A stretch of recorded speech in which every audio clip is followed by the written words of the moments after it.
Hello all. Today we are going to look into the translation of a poem called Malaipadukadaam, which is the last of the anthology named Patthupaatu. If you will remember, Pattu means 10 and Paatu means song. Patthupaatu is one of the anthologies in ancient Sangam Tamil literature.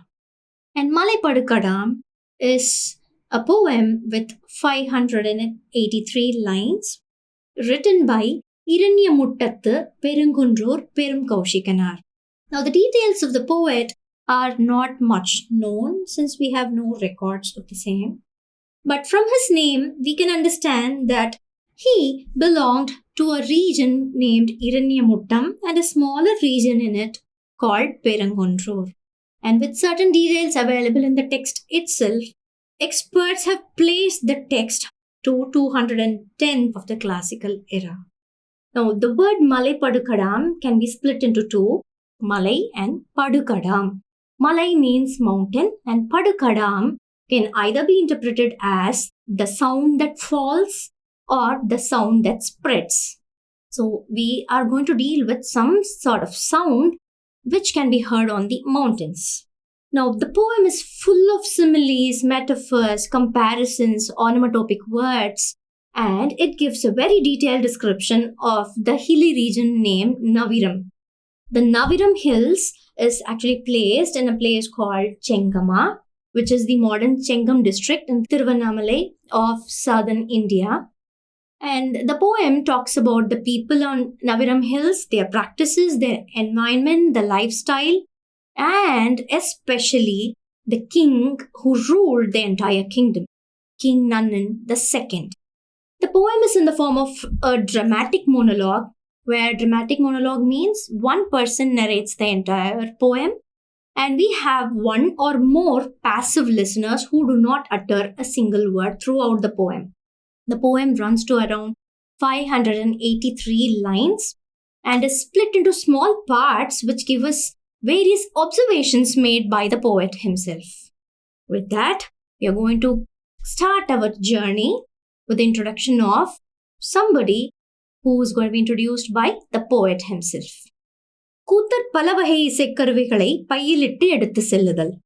Thirumalai தலையிய இருள் நிற விசும்பி விண்ணதிர் இமிழிசை கடுப்ப பண்ணமைத்து தின்வார் விசித்தமுளவோடு ஆகுளி நுண்ணுருக்கு உற்ற விலங்கு அடற்பாண்டில் மின்னிரும் பீலி அணித்தலை கோட்டோடு கண்ணிடை விடுத்த களிற்று உயிர் தூம்பின் இழிப்பயிரிமுறும் குறும்பரம் தூம்போடு விழிப்பது கவரும் தீக்குழல் தூ இதை நடுவு நின்று இசைக்கும் அரிக்குரல் தட்டை கடிகவர் போலிக்கும் வல்வாய் எலரி நொடி தரு பாணிய பதலையும் பிறவும் கார்கோள் பலவின் காய்துணர் கடுப்ப நேர் சீர் சுருக்கி காய கலப்பயிர்.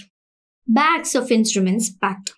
Rains brought down from darkened clouds that boom loud as thunder a war drum sounds, accompanying their songs as a palm drum joins it too, with the best of molten metal-made cymbals with a long shimmering plumage tied to it, the grand lute.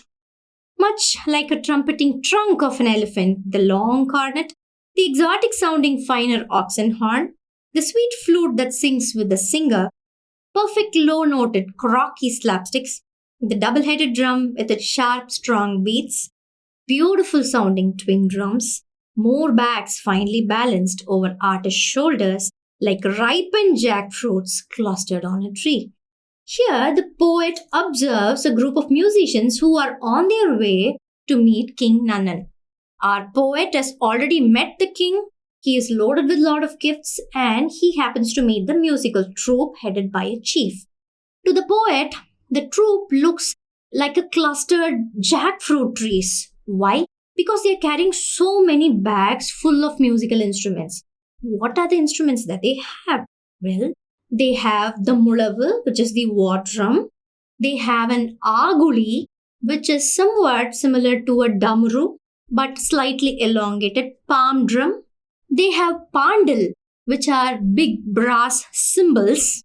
They have the grand lute, the kotuvadyam, which is similar to veena, but the kotuvadyam has two resin guards. They also have the long cornet, uir thumbu, which is very much similarly shaped to that of the trunk of an elephant. They also have small horns which are made out of the horns of oxen. They have different shapes and sizes of flutes. And they have croaky slapsticks. Slapsticks are flattened bamboo sticks that produces sounds as if frogs are croaking. They also have double-headed drums, and they have twin drums which are similar to the modern tabla.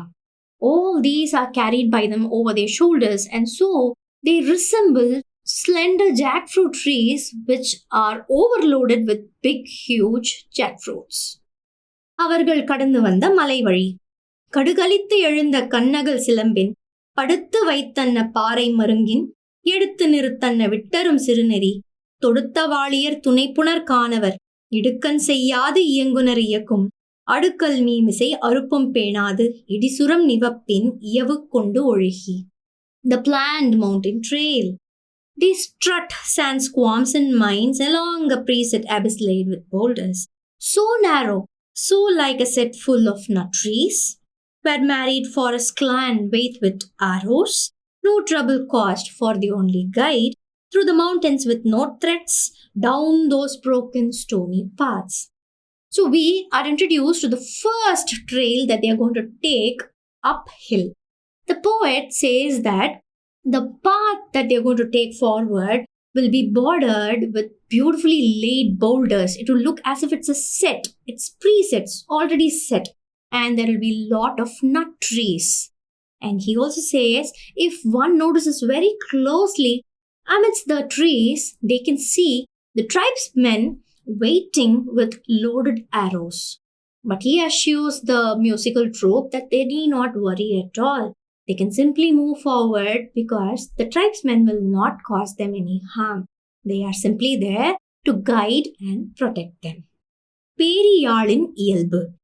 தொடித்திரிவு அன்ன தொண்டு படத்திவவின் கடிப்பகை அனைத்தும் கேள்வி போகா குரலோர்த்து தொடுத்த சுகிர்பரி நரம்பின் நரலை தீர உரிய வரகின் குரல் வார்த்து அன்ன நுண்துளை இரி சிலம்பு அமை பத்தல் பசையோடு சேர்த்தி இலங்கு துளை செறிய ஆணி முடுக்கி புவது புனைந்த வெள்கையாப்பு அமைத்து புதுவது போர்த்த பொன்போல் பச்சை வதுவை நாரும் வண்டு கமழ் ஐம்பால் மடந்தை மாண்ட நுடங்கு எழில் ஆகத்து அடங்கு மயிரொழுகிய அவாய் கடுப்ப அகடு சேர்ப்பு பொருந்தி அளவினில் திரியாது கவடு பட கவை சென்று வாங்க உந்தி நுணங்கு அறம் நுவரிய நுண்ணீர் மாமை கழகனி அன்ன கதழ்ந்து கிளருருவின் வளர்ந்து ஏந்து மறுப்பின் வள்ளுயிர் பேரியாள். The large lute. Like bangles of different sizes, the 9 frets of the lyre set sans a place for an iot of error. Tuned to pitch perfection, those shiny tight strings, like the flawlessly placed long millet grains. In clusters along tiny rows of holes, the resounding bowl glued to the bridge, nails screwed fittingly into the holes, the bridge so new made of ivory tusk, covered in tan new leather like bees buzzing around the braided bride's hair, beautiful curvaceous bosoms that bear her lush hair which flows down her delicate stomach that's akin to her slender lead split unfathomed veil. The segments bent, doomed with sound vents made by grinding and sawing to finish, shined and polished to luster like Corinda's, the loud-sounding large lute. Here, the poet gives us a detailed description about the large lute that is carried by the musicians. Well, the lute is similar to veena. While a veena has one resonant guard and a pear-shaped drum on the other end, a lute has 2 resonant guards which are spherical in shape. The 2 resonant drums are connected by a bridge, and in this case, the bridge is made of ivory. Ivory is, of course, the tusk of an elephant. And both the guards are covered with newly tanned leather. The entire lute has tinges of green painted all over it. And the strings are very shiny because they are also new. The screws are also very new. They're all very shiny. And at one end of the lute, we find peacock feathers tied to them.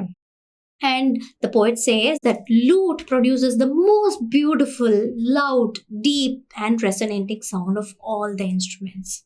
So we have not started our trek yet. Stay tuned for our trekking. Thank you.